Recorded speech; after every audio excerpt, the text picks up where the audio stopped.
Gear up as Cash Miller and a team of accomplished guests steer you on an enlightening voyage filled with valuable tips, fresh insights, and effective strategies.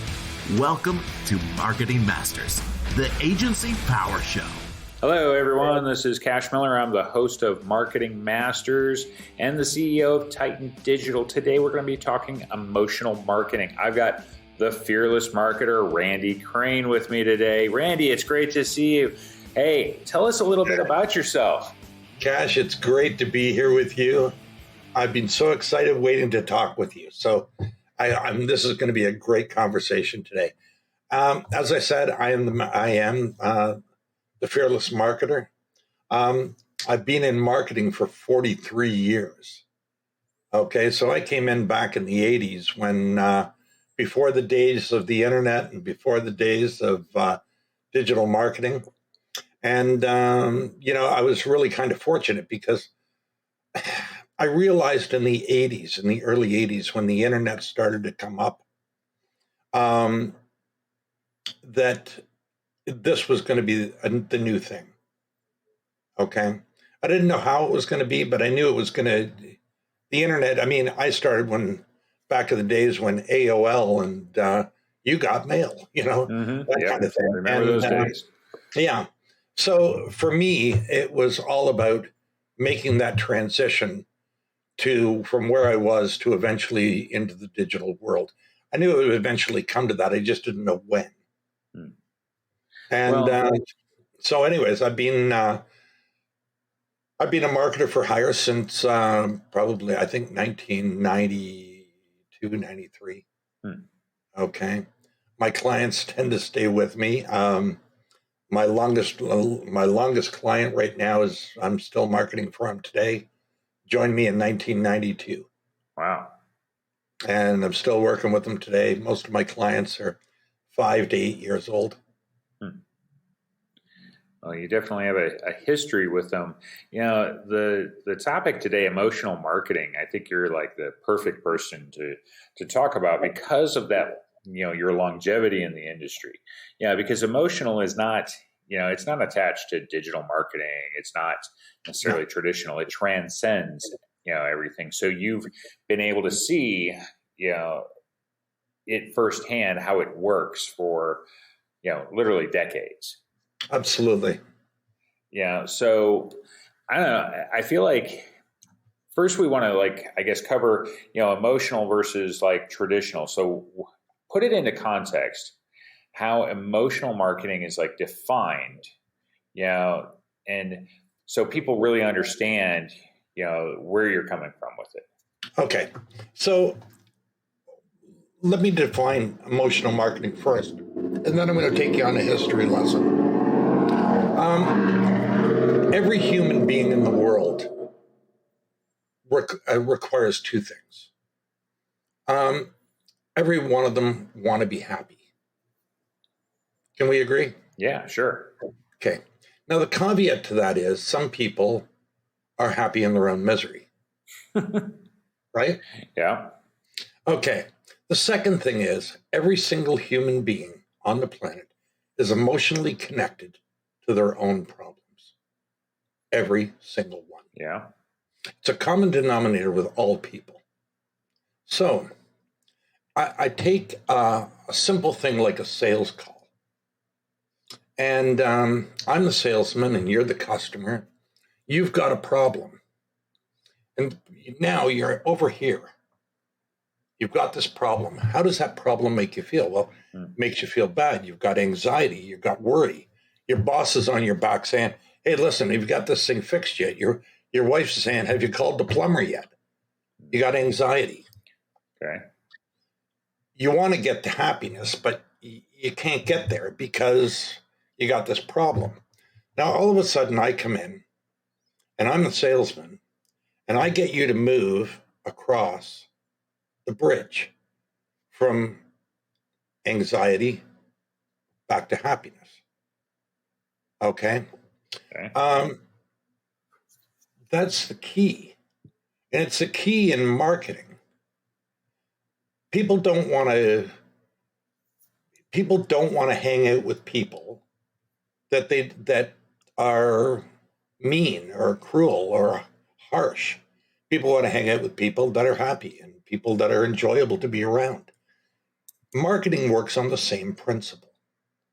A classic example of this is Nike. Nike is a masterclass in emotional marketing because everything they do is emotionally based on their customer's experience. Yeah. So whether it's you've got a product to sell, whether you have a service that you're selling, whether you own a restaurant, whether you own a bar, whatever the case is, remember something. It's not about the food on your menu. It never was. It's about the experience that people have when they come to your establishment. Yeah. It's about the experience they have when they have, when they have your product. Now, going through the history lesson, here's what it is. I started in the 80s, and I did a lot of research. I was one of those research guys, so I did a lot of research back into into the 1950s. My dad was a Fuller Brush man in the 1950s. Remember Fuller Brush? Yeah, I think so. Yeah. Yeah, they're long gone now, but yeah, they used to sell brushes door to door, much the same as the Encyclopedia Britannica or the old Filter Queen vacuum guys, Yeah. And the whole idea of selling back then, and this is where the selling in the 80s came from, was from that era. And what it was is you go out on the road, you make straight commission, and you make a piece of every sale that you get over the course of the day. So if you went out and sold brushes, you made a sale, you get 10 cents for the brush, and the company would get $2 or whatever the case was. Yeah. Okay. So that model lasted all the way through the 60s, all the way through the 70s. And then by the time the 80s rolled around, they were still trying to adapt that model into an 80s environment. Well, everything changed in the 80s because now we have, quote, quote, proper advertising. Okay. And when I say proper advertising, it wasn't really proper advertising. It was just another level of advertising. The companies had become bigger. They've become stronger. And, you and I were talking earlier, and we were talking about, AC Nielsen and companies that did the statistics and the demographics on ads. And you know what? I don't know that those statistics were really accurate during that period. But again, companies like Coca-Cola, Molson's, Pepsi, McDonald's, they relied on those companies to do that. What ended up happening is that during that period of the 80s, that's when it was all about TV, radio. It was about newspapers, magazines, and coasters and fridge magnets. Okay. But it only lasted for a very short time because by the end of the 90s, it had all collapsed. It had crashed. The big ad agencies were no longer. The big corporations were left with their hands in their pockets.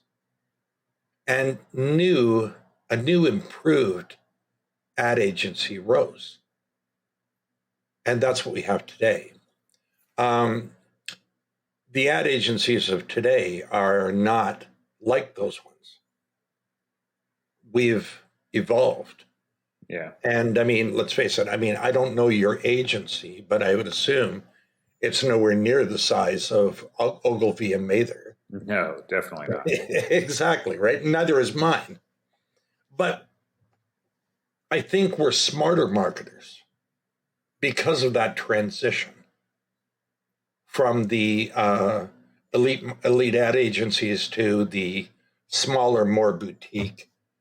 And for me, anyways, it's been a situation where I don't need a Nike. I don't need a Pepsi Cola.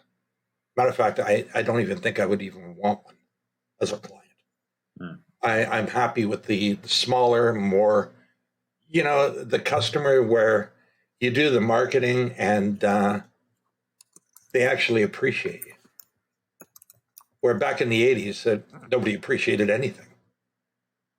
You know, Yeah. I told you in the beginning, I had my first budget was $350,000, and I failed at it. And my second one, I failed at too. So I'd already spent almost $1 million of their money, but don't worry about it. It's all good.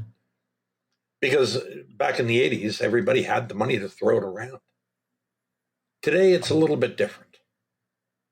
And I think, the companies like AC Nielsen have gone away. I'm sure they're still around, but I don't think they do what they said they used to do. Yeah. And, well, they've evolved. Yeah, the big ad agencies, I don't think many of them are left. I think there's only a very few. So that being said, I think, we've become more decentralized. And I think for an agency or for a person doing marketing, I think they really have to look at what their niche is, what they specialize in. Yeah. Well, and how do they get the sale to the customer? Don't be so concerned about getting the money. Be more concerned about how you're going to get the sale for the customer, because that's what the customer wants. Well, to get that sale to the customer, how do we tap into their emotions? I mean, you started with, you get this low and you have this, for whatever reason, how do we get them to the high spot? Because that's, you have a lot of, we're a very service-based economy now. So you have a lot of those types of businesses, but you also mentioned like restaurants and stuff. It's the food it's the atmosphere. Yeah, that gets you there. But through advertising, how do we get there? Because it's easy for me to walk into a restaurant and feel really good about that. But how does the restaurant advertising? How do we connect with people when they're not necessarily in the venue? Well, and I think that's again, you can't do that without experiencing life itself. For me, if I go into a restaurant, I feel good about being in that restaurant. Well, then that creates an imprint in my head, in my brain. So I know what I feel good about. Now, does that mean everybody feels good about it? No. But you're not going to sell everybody anyway. I mean, what you really want to be able to do here is that you connect with people through chemistry. And it's that chemistry that you create. It's a magnetism. Like you, Cash. I mean, we just met. I think you're a hell of a nice guy. And I would hope that you think I'm a hell of a nice guy too. Okay. There's a connection there. And you see, it's that connection that we want to create. The customer, and this is where things like interviewing their customers. What do they love? What do they not love? What would they like to change? What would they not like to change? These are the steps I go through when I take on a client. It's not a matter that, I take on the client, hey, I'm going to do social media. If I'm doing social media or I'm building a website, you don't start with a website, you end with a website. You don't start with social media, you end with social media. It's all the stuff that goes on before you put a pen to paper, before you do a post, before you build a page that counts. And you see, this is the part that people don't understand, is that it's all the legwork that you do ahead of time. It reminds me of a story. I was working at Molson's when I was younger. And we had done a $1 million budget on a new beer. And he came to me, and this guy was a broker, and he says, you know what? I just came out with a new beer. It's going to put Molson's out of business. I said, sure it will. And he says, I saw your latest ad, and I'm going to produce the exact same thing. And he did. He went out and spent like $300,000 on his getting a film crew and studios and did the whole thing, right? And he produced it. Great. And it looked great. Really did. And then he turned around and he got it on every major news station and TV station across Canada. Okay. Spent another 2 or 3 or that 100,000 on that. And you know how much beer he sold? It flopped, didn't it? Almost none. Yeah. So he came to me and he said to me, Randy, why? And I said, because you turned around and copied our work, but you copied our finished work. You didn't copy all the R&D. Yeah. You didn't copy all of the marketing groups and source groups that we put together, all the taste testings, all of the, all of that goes into making a successful campaign. You just figured you'd copy the end product and go and just go and do it. Yeah, all of the research that was done was, you talk about making an emotional connection, but that's where all that research came in that helped determine, where the ads were going to need to go to make, that end connection. And he may have had another beer, he had a different beer. That would have had its own audience. You think beer is a great example of the variances, like you get real connections. Like for me, when it comes to beer and stuff, I lived in Germany when I was younger, and German beers are way more full bodied and everything. There's just more. And there are certain beers that, like, I don't go for anything that's domestic. I don't want to drink a Miller. I don't want to drink a Heineken either or anything like that. But I love craft beers. Okay. And so, but there's certain ones I don't like, Pilses and things, like the pale ales, IPAs. I don't care for those. I'm more of a wheat, type beer drinker. But so if you didn't do the research, you didn't see what was going to connect with me. I love, beer that has some sort of a fruit, infusion in it. And because of how I grew up. So for me, there's an emotional connection with those types of beers. And if you do the homework, essentially, you'll find your audience for the product. And then you can find out how you're going to connect with them emotionally. And you're going to say, there's a lot of people that this is not going to be right for. But the ones that it is, that's how, brands develop loyal followings. Like, I like Coke, don't care for Pepsi. And I do like Coke, and I don't care for Pepsi. Yeah, and for any number of reasons. And so you get, when you take that deeper dive, and even small, medium-sized businesses can do this if they would take the time to talk to their customers. You know what? And that's the problem. And I think that's the problem in the digital world. Although I think, the guys like you and I who carried over, okay, from the 80s and 90s, and not comparing your age with mine, obviously, but I'm just letting you know that. Yeah. Everybody wants instant success. Everybody wants instant money. Pay me. Mm-hmm. You and I both know that, and I kind of tell this story, the graphic designers in the 80s, they were all going broke. Okay. I mean, the universities and colleges were turning out graphic designers like they were flying out the door. Yeah. And back then, the big ad agencies controlled more than 60% or 70% of all of the major projects out there. Yeah. So there was too many graphic designers and not enough work. Sure. So all of a sudden the internet comes along, and now all of these people have a whole new lease on life.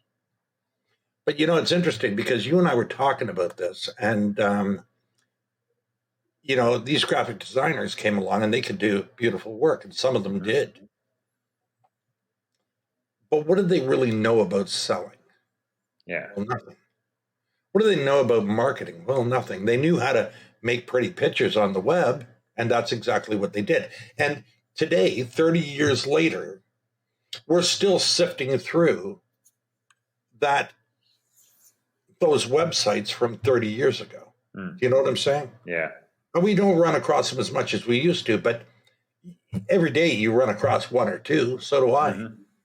And, because the design of a website was never to sell anything. It was originally just to be an online brochure, an online flyer. Yeah, it's an information source in those. An information source, and because of it's changed. It's grown over the years.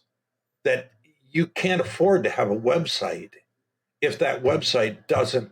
That website should be your best salesperson. It should be your best salesperson. If you don't know what that means, you need to go back and you need to figure out what your customers want. Why do people buy from you? Yeah. Why do they buy from you?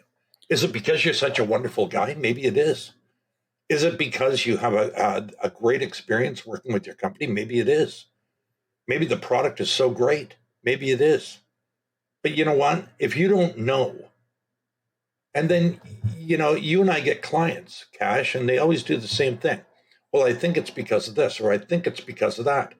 They think, they don't know, because they haven't done the legwork. Yeah. And that legwork in marketing is so critical. It's so critical, because how do I know how you feel if I don't know you? Well, I don't. Now I'm just guessing. Yeah. And, and I say this to clients all the time, there's a million ways for me to be wrong, and maybe a handful of ways to be right. Well, okay. So when you're doing that legwork and stuff, one of the things you're also able to do is, you're also going to find out it's not just who your customers are, but who your best customers are. Absolutely. Why do they come to you? Like I say, because like you've mentioned, we choose things based on emotion. If, like I say, and some of the emotion, it's not just the simple things of I'm happy and I'm sad and stuff. It's that anxiety, sense of urgency, things like, it can be any number of things. I'll give an example. I had a cracked windshield not that long ago from a trip. And for me, the company I chose was based on a sense of impatience. Okay. Yep. Because I got home on a Friday. I wanted it gone. I wanted it replaced. I don't like, driving with a cracked windshield and stuff like that. And so I looked for a company specifically that could come out on the next day, like on a Saturday, because I was impatient, and so, and the company that ended up getting my business actually came out on a Monday, only because I could not find someone to satisfy the need. And so then I went to the second emotion was I wanted somebody I could trust to do the job.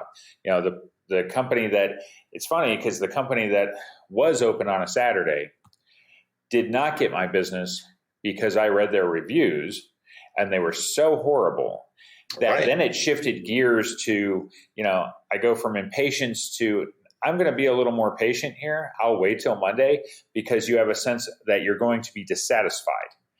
Based on what I was reading with the reviews, I was not going to be happy. Those reviews said I probably wasn't going to be happy. And so I ended up with one calming down because of the fear of the other that I would just, because I'm impatient, I would go and get something and then they would mess it up. So I was more willing to wait. It's really interesting because I listened to your story and you did a couple of things here that I think are really interesting. Number one, you expressed your feelings. Okay. Number two, you were expressing emotions.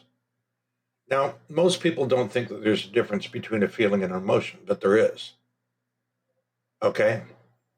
Happiness is a feeling. Mm-hmm. It's not an emotion. But you see, the reason why you're happy is the emotion. That's where you have to drill down. You have to drill down to what that emotion is, because when people say, well, I'm happy. Well, great. Why are you happy? Well, I'm happy because I finally realized that I could wait until Monday. And how did that make you feel? Yeah. Well, that made me feel great. Well, what does great feel like? Mm-hmm. And you start drilling down into what that emotion is. Yeah. And you see, this is where I say, is that human beings don't make logical decisions. Human beings make emotional decisions, and then logic comes later. Okay. If you're a marketer, you need to understand that human beings do not make logical decisions. I remember when I was a young boy, my dad would say to me, Randy, you have to learn to make logical decisions. Okay. And I'm sure your father probably told you something similar. Yeah. Human beings don't make logical decisions. They make emotional decisions. Yeah. And then they try to either rationalize it or legitimize it later on. I tell a story. I was about 18 years old and I wanted this big set of speakers. I had one of those killer stereo systems. So I had the speakers that were huge. And I saved up my money because I really wanted these speakers. They were, liquid cooled and all of the fancy stuff with it. Finally raised the money and I went to the store and handed the money. The guy gave me the speakers, put them in my car, took them home, plugged them in. Wow, what a sound. Fantastic. Okay. Yeah. Then I looked at the receipt. And it's a funny thing happened. Those speakers, after I looked at the receipt, those speakers magically unplugged themselves, made their way back into the box, made their way back into my car. And I don't need to tell you where those speakers wound up. A different emotion took over once you saw how much you paid for them. That's what I'm talking about. I'm talking about. So what I'm saying to you is that it's that the human species will make emotional decisions. Now, they'll make good emotional decisions and they'll make bad ones. Yeah, I mean, that's why stores are designed, certain ways for things like impulse buys and such, because you have certain products and whatnot that people will buy more based on emotion than they will buy off of common sense. All the time. Common sense is not so common. Gosh. Yeah. Grocery stores, I always think, are a great example. There's a reason the milk's in the back.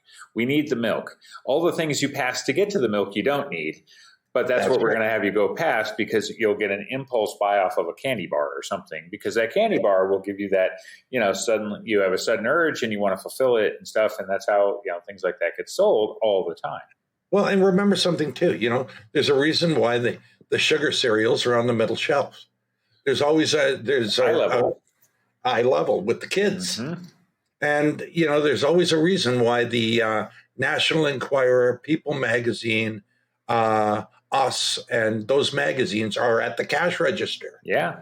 They're not on the magazine rack. Yeah, because, they put this leading story on the front that's going to be something really stupid, but, it's going to drive somebody going, oh, my God, what happened? And then they'll buy that, at the last second. And that's right. It'll be a picture of President Biden on the front of and they'll say, oh, he did something ridiculous, and say, oh, my God, I got to read about that. So they throw it into their. Yeah, exactly. Because if they left it just in the magazine section, nobody goes there. Nobody goes there. Yeah. So this is called impulse buying. Yeah. Impulse are based on what? They're based on emotion. Yeah. So that's what I'm trying to get at is that, for me, this all started when I was a young boy. I was actually going to be a priest. I don't know whether I told you that. No, you didn't. Yeah. Well, I was going to be a priest. And actually, I was about 6 weeks away from taking my vows. And I decided to leave the church. And the reason I left was because I figured there was more truth to this story than what they were giving me. So it started me on a journey of research. And I just, as I mentioned to you before, I'm always been a researcher. So I started reading and Bibles and, Gospels from other people and I, different religions and all of that. And, even to this day, I still read it. And that's 40 years later. And what happened to me was kind of interesting because I had the religion here, and then I had the, there we are. Then I had the marketing here, and then over a period of time, it kind of just went together. Yeah. And for me, that was kind of a change. And because I started realizing early on that this isn't about selling at all. This is about connecting. Okay. Yeah. When you get away, and I tell this to people as much as I can, when you make it about the money, that's all it'll be about. If you make it about the customer and the customer success, then that's what it'll be about. But if you put you put yourself ahead of the customer, you lose. And Yeah. I hope you agree with that. You do. Yeah, without a doubt. Yeah. I think for businesses, regardless of size, um,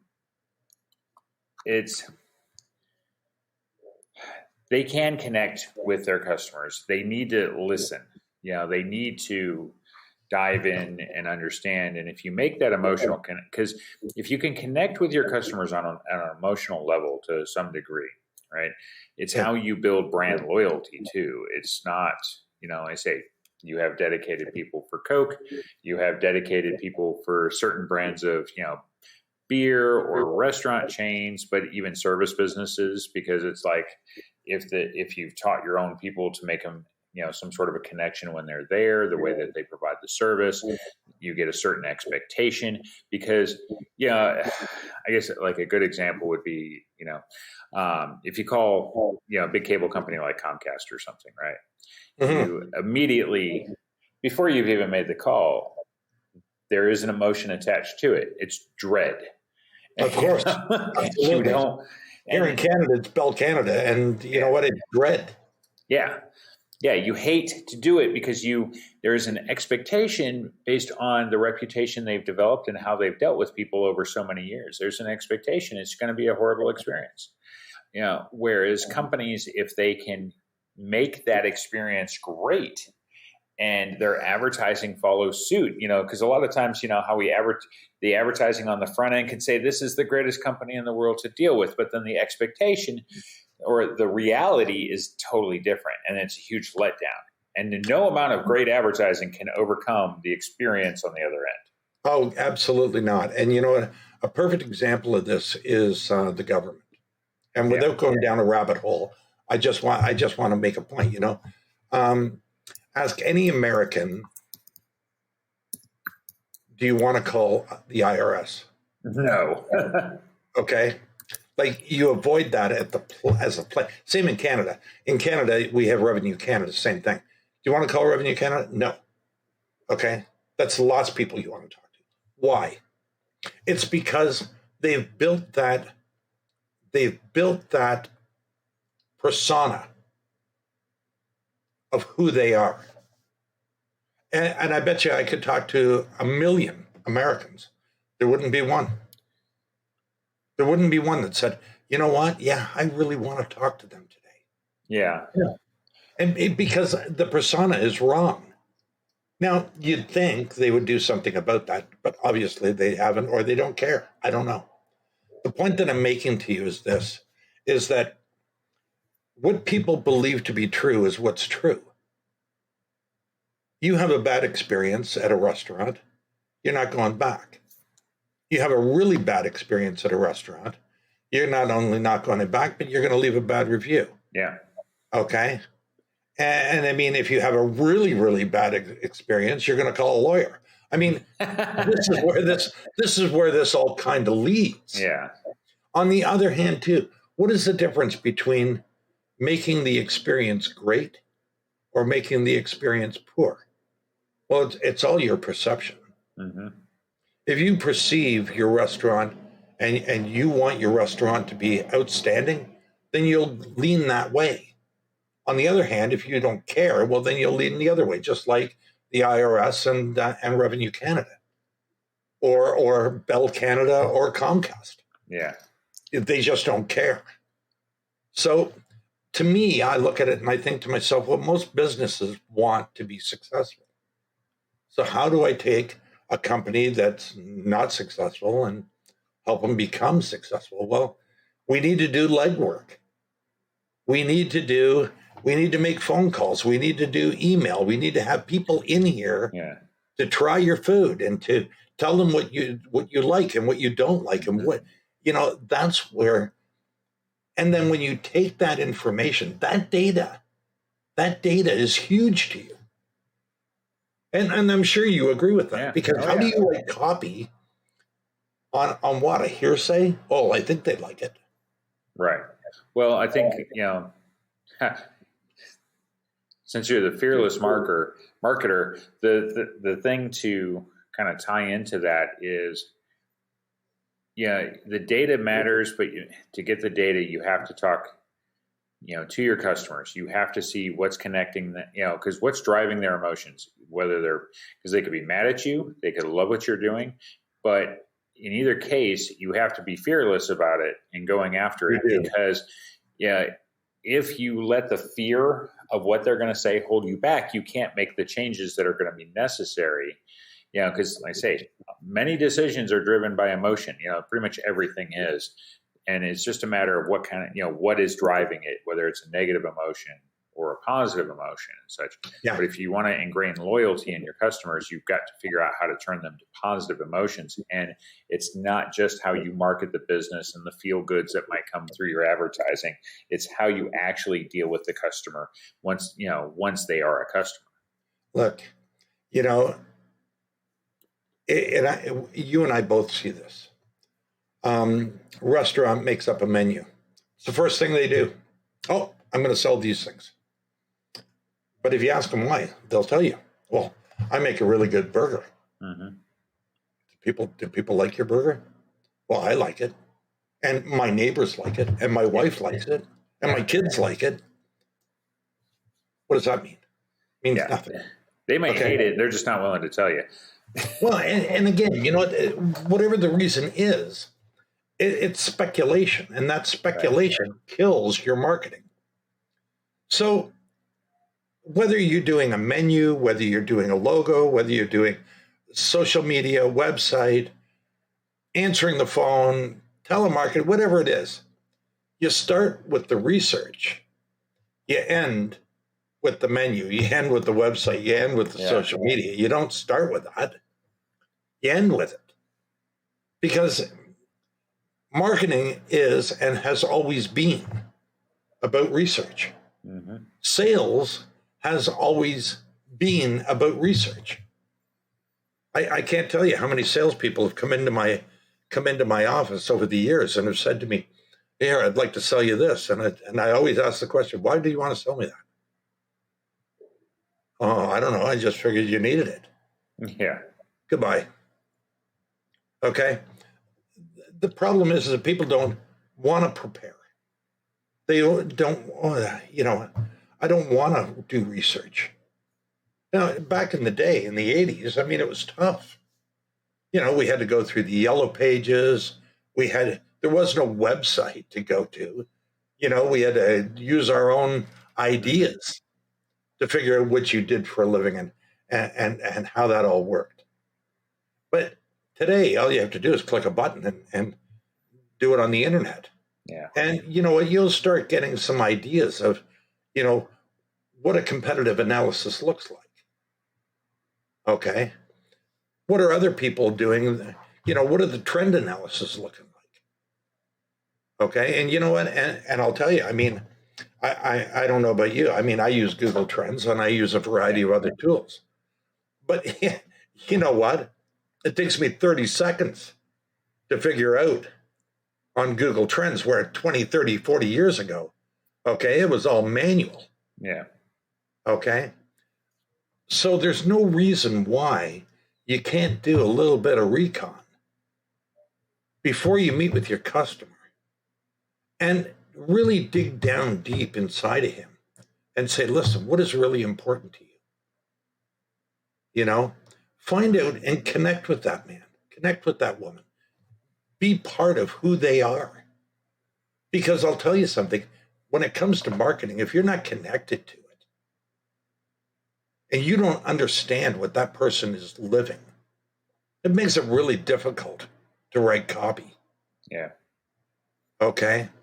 And, you and I have talked about this, we've seen great websites that are beautiful pictures, but you know what? The copy sucks and it does nothing. Right.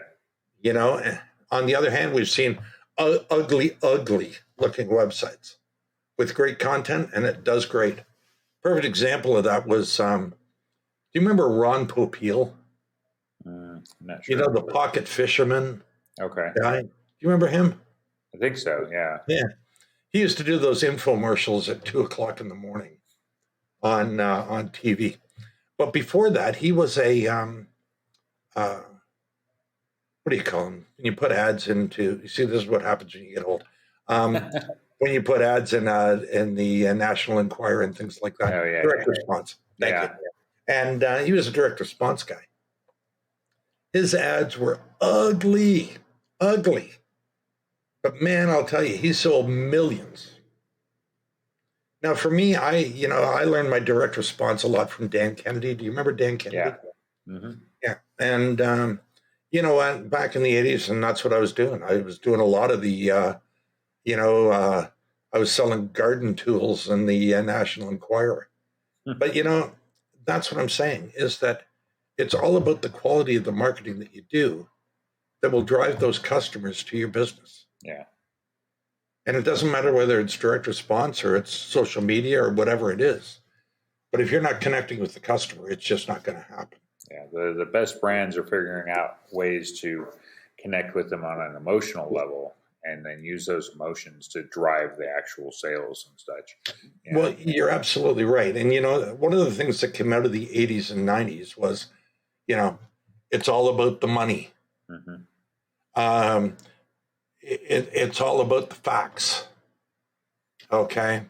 FAB, features, advantages, benefits. Yeah. ABC, always be closing. Yeah. And I'm sure you've heard of those. And, like I said, it's that stuff. It doesn't work now. I don't even know that it really even worked back then. Okay. But, this is the kind of thing, because what it did was we're always 2 generations ahead. So what happened in the 80s is still being saturated in the 90s and the 2000s. The stuff from the 2000s is still being saturated now in the 2020s. So the whole idea, for marketing needed to evolve. And I agree with you. I think companies especially, companies like Nike, another great brand that does it as well is you've seen a big change in how Amazon is marketing. They're going to the digital television commercials. Yeah. Okay. And what are they talking about? They're not talking about Amazon. They're not talking about how good Amazon is. Matter of fact, I think the ad was a little girl and a little boy, and they were saying, my dad watches golf on his, doesn't watch golf on TV anymore. He watches it on his cell phone. And, when he was a little boy, he probably had to remember everybody's order in his head. Yeah. And can you imagine getting your allowance in coins? Yeah. And, it was kind of interesting because at the end of it, it was just the Amazon logo. And I thought, that's really smart advertising, because they didn't make it about the product. They didn't make it about the fulfillment. They didn't make it about the company and how great the company is. Mm-hmm. They connected with people at an emotional level. And you know what? It resonated with me. And I'm sure it resonated with other people as well. Yeah. So people don't have to, if you own a restaurant, don't make it about the food. Make it about the experience. If you manufacture pet food, don't make it about the pet food. Make it about the experience of that.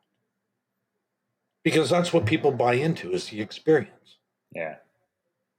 Okay. Well, on that note, we're going to wrap it up, because it really is, like I say, emotional marketing is about the experience. So look beyond, dive into the data, talk to your customers, see what resonates with them, why you even, why do they do business with you? And you'll find nuggets in there, that are ways that you can use to connect with them. you can incorporate those ways into your advertising, into the things, as you're trying to build your company, build your brand and whatnot, and be, I say more known. You got to be intentional about it. If you're not willing to talk, if you're not willing to talk to your customers, you're not going to see, why they buy, and you can find out so much. Your customers are, they're customers for a reason. Like I said, they came to you. But why did they do it, and how can you improve on it? How can you capitalize? Absolutely. Randy, how would people get a hold of you? I can be reached through email, and I do answer all my emails myself. You can reach out to me at randy@fearlessmarketer.com or through my website, www.fearlessmarketer.com, or I am on every social media platform. So I'll just type in Randy Crane or Fearless Marketer, and I'm sure you'll find me. Okay. Well, it's been great having you. Again, I am Cash Miller, the host of Marketing Masters and the CEO of Titan Digital. It's been another great episode talking about emotional marketing, how you connect with your audience.